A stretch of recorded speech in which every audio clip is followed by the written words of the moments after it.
Hello, everyone. Hello. Let's talk about AI. Has anyone heard here about AI? I guess not. So first we're going to start with a little Slido, just like we do. So we get a chance to hear like where you're all at in your AI journey and thinking about how you use AI in your own activities.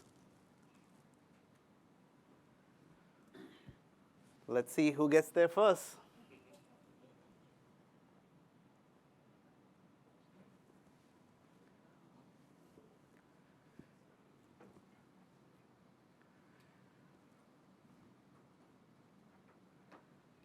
Exciting content creation at the top of the mind with recommendations, neck to neck. Let's see.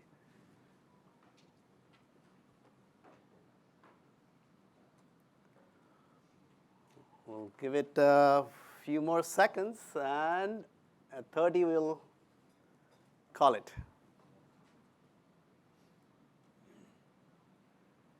Fantastic, I think the genie is truly out of the bottle. So GenAI is really top of the mind for many of us, right? And this is shaping up to be the decade of GenAI. And this is such an exciting moment for all of us, whether you're doing marketing alone or data alone or combining it in ways that is interesting. GenAI is the trend that has converged upon us.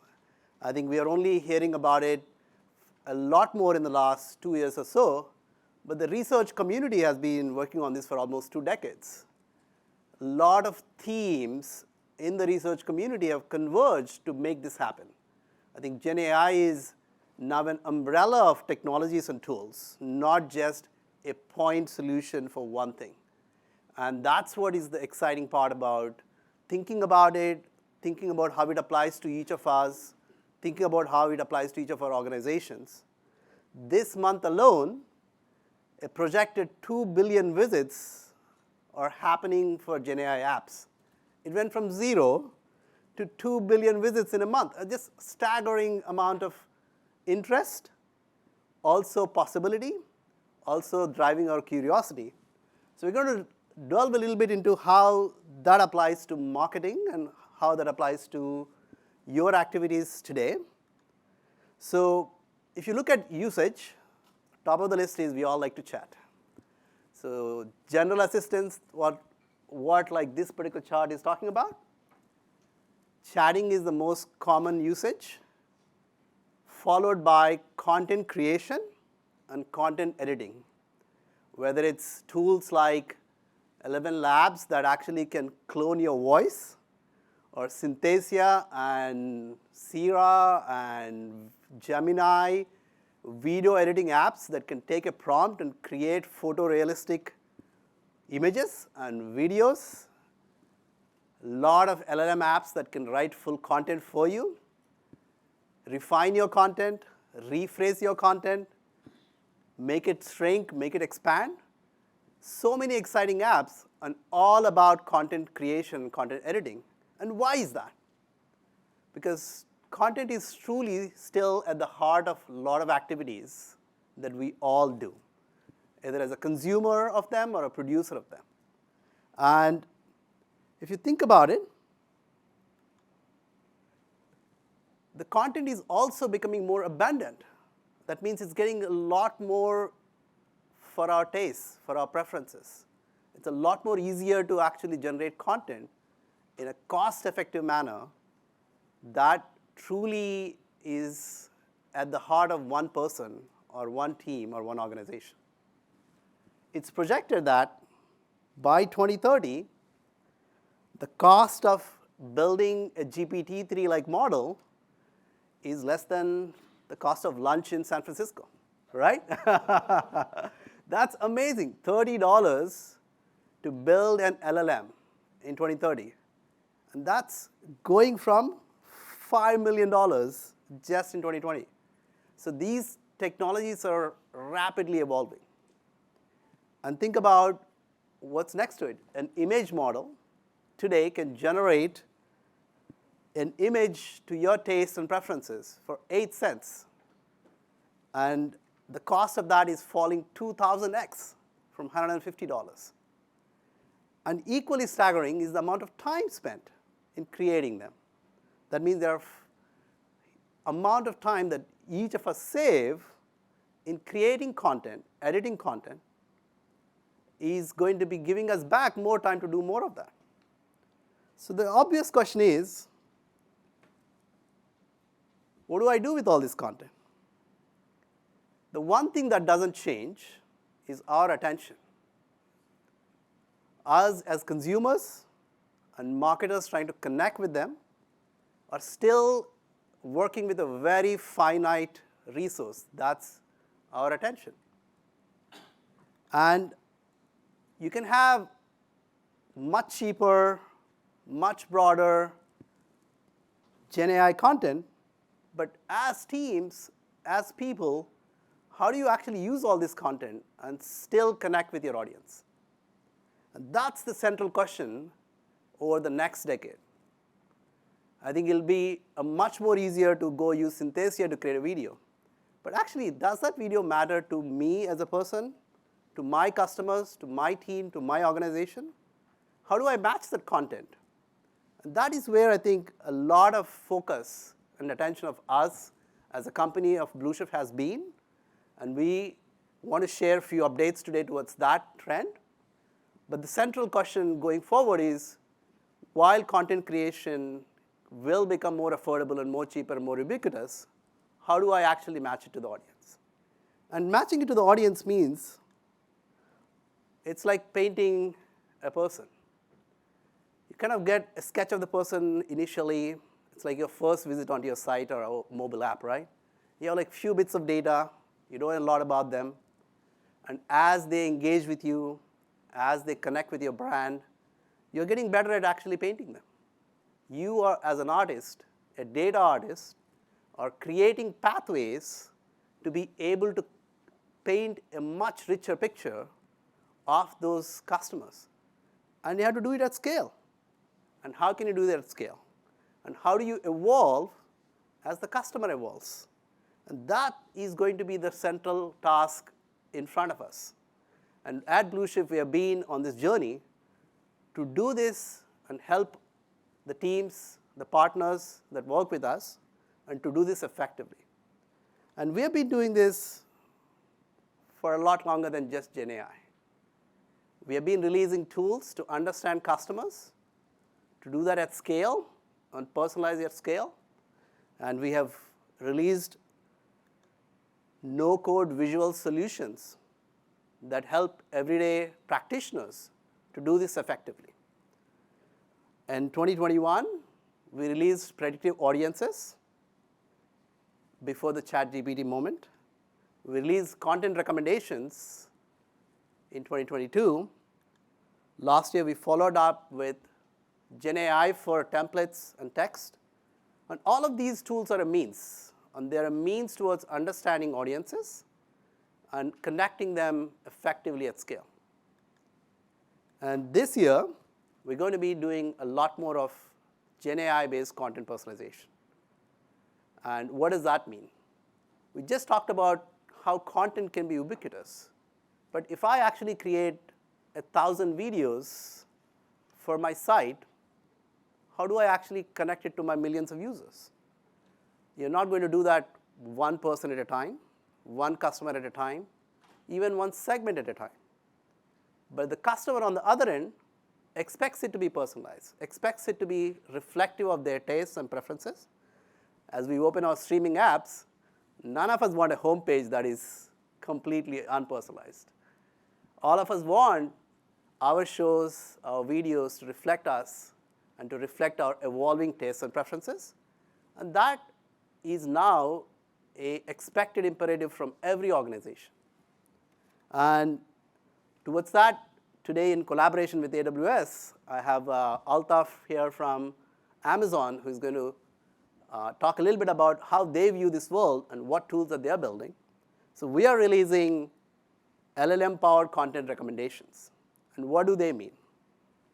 These are you bring all your content catalogs wherever you may have built them, whether it's GenAI created, assisted, curated, edited, we help you connect that with the customers.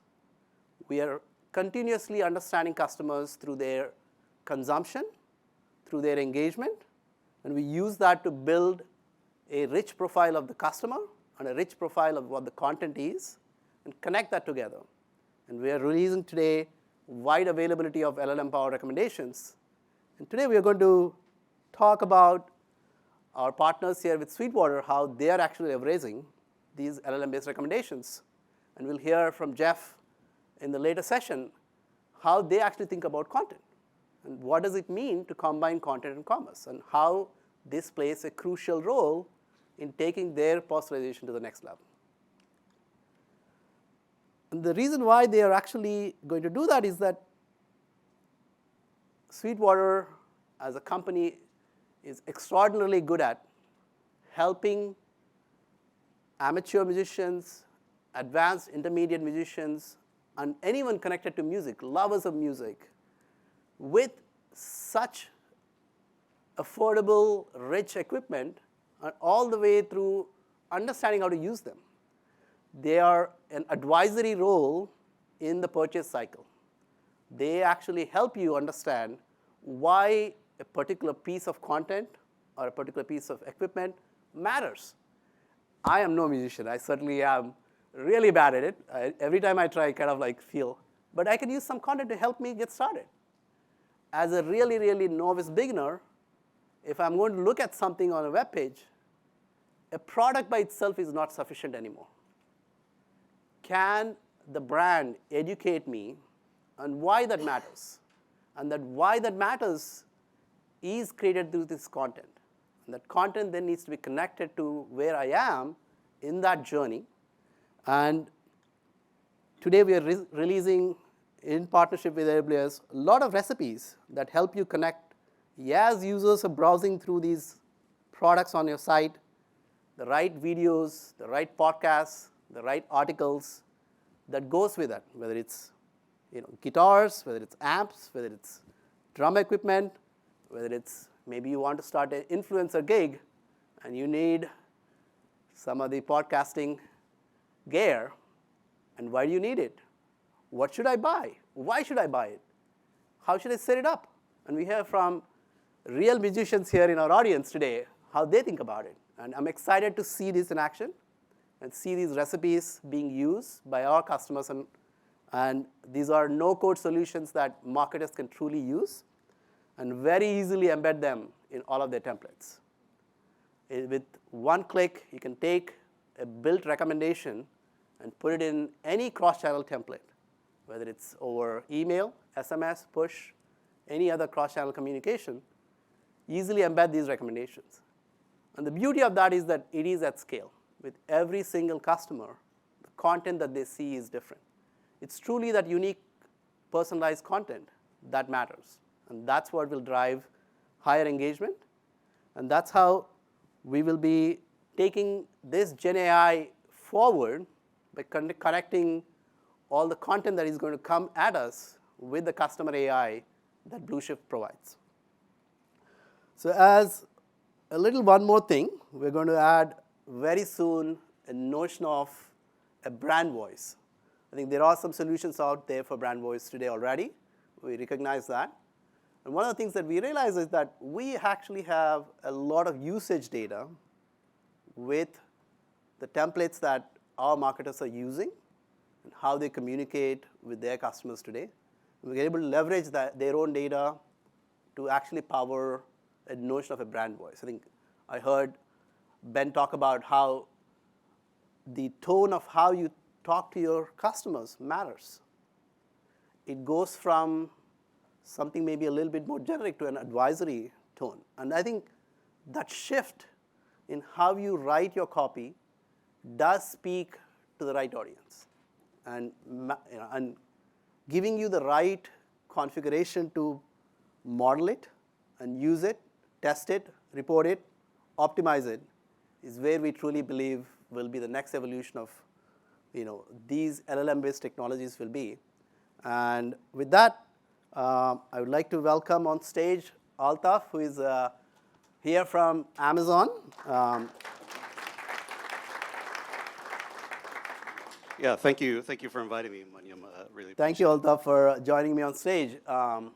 Certainly, Amazon has been thinking about GenAI for a while now, and would love to hear how Amazon helps marketing teams in particular with the services and products that you guys are thinking about.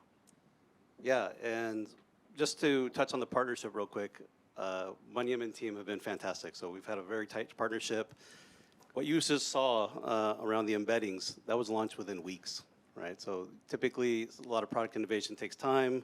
Customers are thinking about, how do I do this?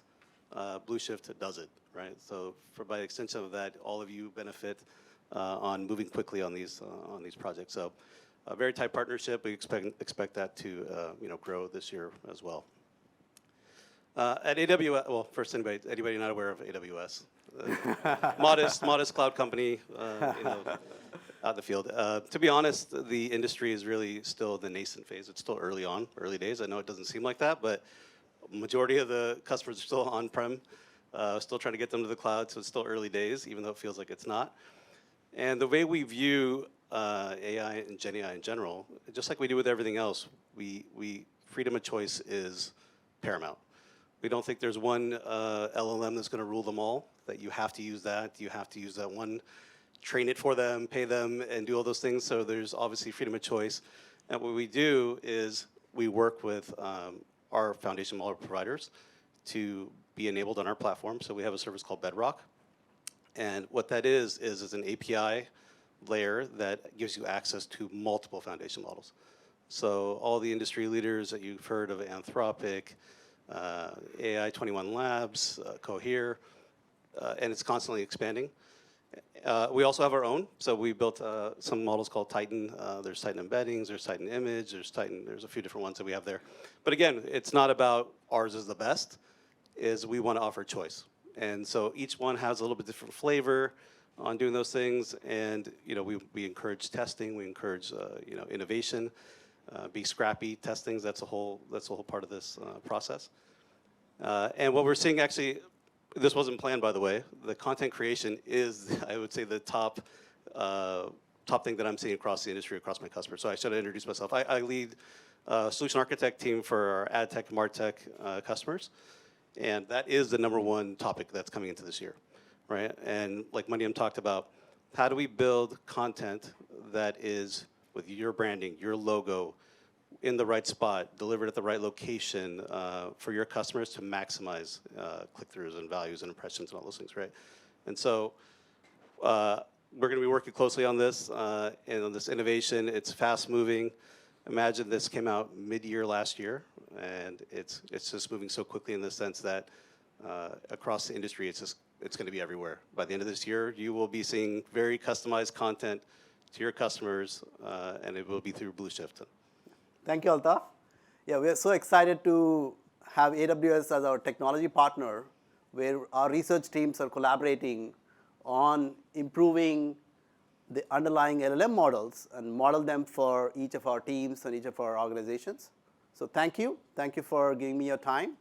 And can't wait to create all the great content that you guys have in heads. Thank you. Thank you.